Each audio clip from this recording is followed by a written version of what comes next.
הנה אלנה. זוכרת בדיוק מה צריכה לומר לה.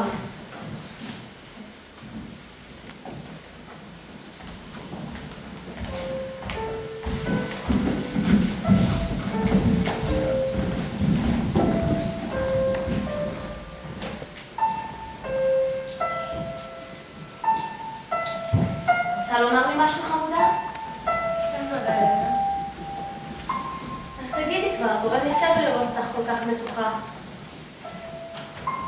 תודה, אלנה. אם את אוהבת אותנו, אז לכי מכאן. למה שאלה? בגלל המלחמה? כבר ידעת מהי מלחמה? לא, אני חושבת שמתים. את יודעת כמה זה מוות? לא בדיוק. נדמה לי שלא מרגישים כלום. כל זה לא נשמע לי הגיוני. אם היית אוהבת מישהו, היית עוזבת אותו? לא, לעולם לא. מה היית מעדיפה? לעזוב את חיקובה? או לא להרגיש יותר שום דבר? הייתי מעדיפה להישאר ולא להרגיש יותר שום דבר. לא להרגיש יותר שום דבר אף פעם! פוליקסנה! פוליקסנה! פוליקסנה, את חירשת? מה יש לך שאת עוצמת את העיניים כשאת רואה אותי? משחקת פסל? בואי איתי. היא מתאמנת לא להרגיש שום דבר, אבל היא לא מוכשרת. שומעת אותי, פוליקסנה? את רואה אותי? כן, אני רואה ואני שומעת אותה! למה את בוכה? מה רע בזה שאת שומעת ורואה אותי? זה רע, תסתלקי. תואילי בטובך לא לבלבל לפוליקסנה את המוח, אלנה. היא רגישה מדי בשביל להתקל בטירוף. גם אם הוא לבוש בסמלתך היפה ומדבר בקול היפה שלה. אני מסכימה.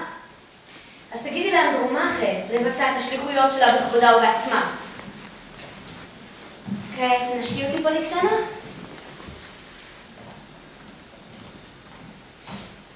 אני עוזבת ערב, כיוון שזה רצונך. אלנה! אלנה! אלנה! את באה אנדרומכה? ההמון זועם ברחובות. דורש לצאת לקרב למען האלנה היפה שלו. צריך להופיע למרפסת המלכותית ולהרגיע אותם. לא, היא נשארת. כרצונך. הסבר בבקשה? באמת דרוש כאן הסבר. תשמעי אותם, איך הם צועקים שבחוץ, מי שלא יהיו. זה לא מספיק, צריך שגם אנחנו עוד גיסות נתחיל בוויכוחים. ועל מה יש כאן להתווכח? אני הרי נוסעת. אם את כן או לא נוסעת, זאת כבר לא השאלה. תגידי את זה להקטור, את ממש תקלי על חייו. הקטור הוא בדיוק כמו כל הדברים. רודף אחרי הפתרון הפרקטי בלי להתחשב בנסיבות ועיתויים. הוא מסרב לראות את המציאות. אם כך, מה את רוצה ממני? אני רוצה שתאהבי את פריס. ומכאן אמר שאני לא אוהבת אותו. וגם לו לא אהבנו, העיקר שכולם האמינו שאהבנו, לא? איש לא מאמין. אך גם איש לא יודע בכך. כשמתקרבת מלחמה כולם מתחילים לשקר. כולם. המכובדים שלנו לא מעריצים את היופי, אלא את עצמם. וגם את בנם של היוונים הוא שקר. אלוהים יודע כמה שהם מצפצפים על מה שאת עושה עם פריס. ואפילו את לא באמת אוהבת. חלום של הקטור וביטלים עכשיו בהעמדת פנים צבועה. זה מחריד. ובכן,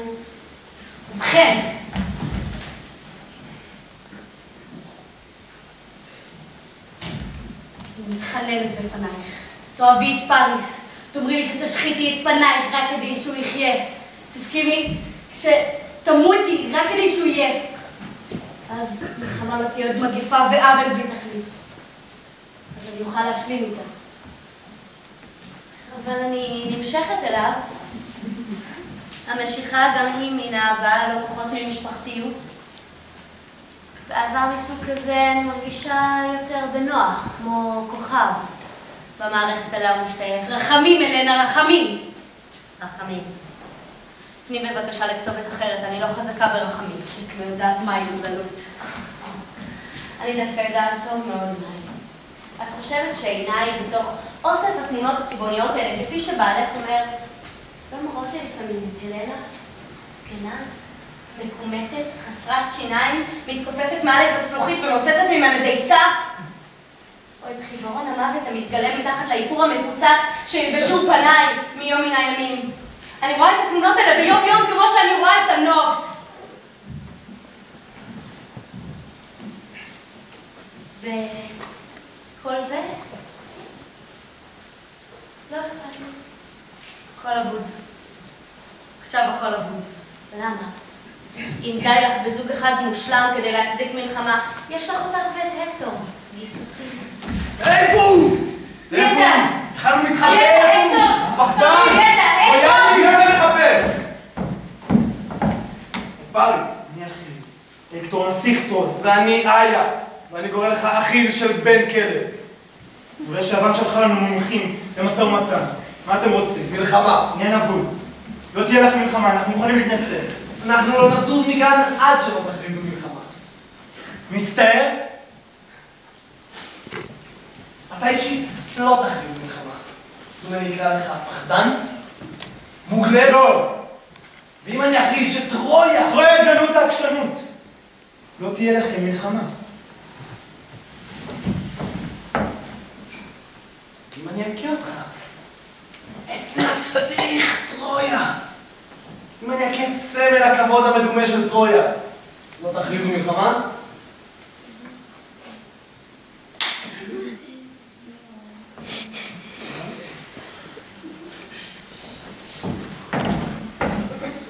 הנה, אם הגברת הזו לאשתך, הגברת יכולה להיות גאה. אני מכיר אותה.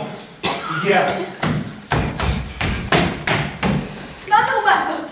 מה שיקור הזה עושה כאן, הקטור? שום כלום. באמת שום כלום. יווני נותן סטירה להקטור, והקטור מקבל. תגיד את האמת, הקטור, הוא העז להרים עליך יד? זה עניין שלי. זה עניין של טרויה, הקטור, אתה הסמל של טרויה. את של טרויה! הצילו את של טרויה, בוגדים בנו!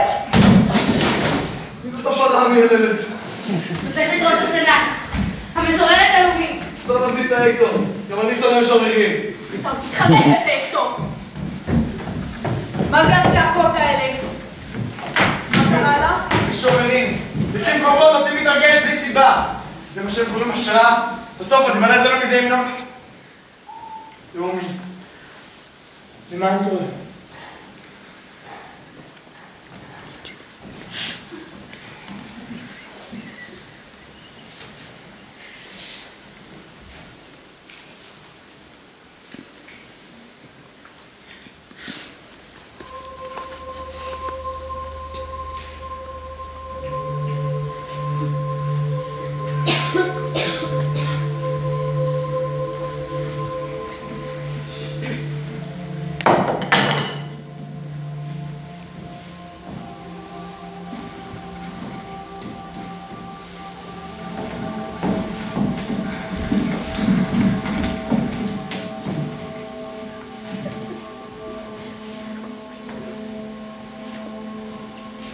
איך הוא בא?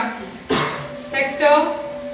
בפריס, אם אני מבינה. לכבודנו בעצמה. מאחוריהם טרויה מיוחדת. ועד ציפילים מדלפי. נביאה ושליחת שלום. שליחת יוון לצורך מגעים דיפלומטיים.